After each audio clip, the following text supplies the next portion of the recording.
नमस्कार, मैं निधि और आप देख रहे हैं बातें यूपी की।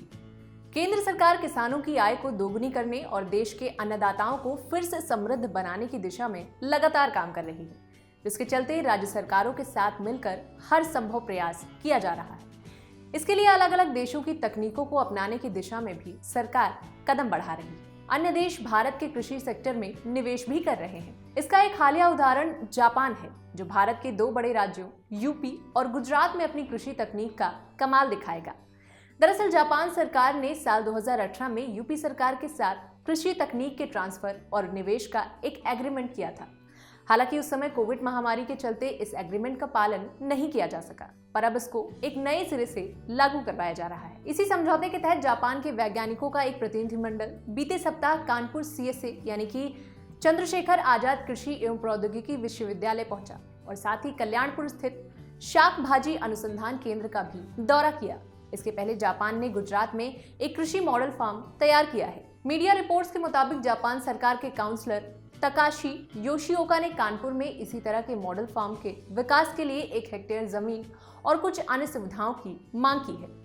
तो आइए जानते हैं कि किस लेवल पर और किस तरह से ये जापानी तकनीक यहाँ काम करने वाली है।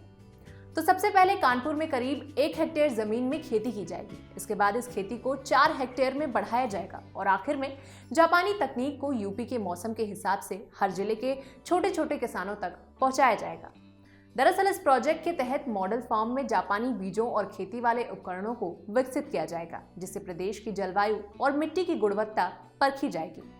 इसी के आधार पर फसलों का उत्पादन तय किया जाएगा। बाद में इस क्षेत्रफल को 1 हेक्टेयर से बढ़ाकर 5 हेक्टेयर कर दिया जाएगा।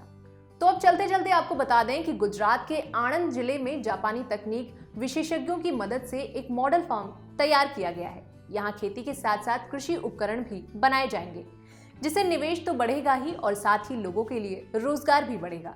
अब जापानी कृषि उपकरण बनाने वाली कंपनियां गुजरात के बाद यूपी में आने की तैयारियां कर चुकी हैं।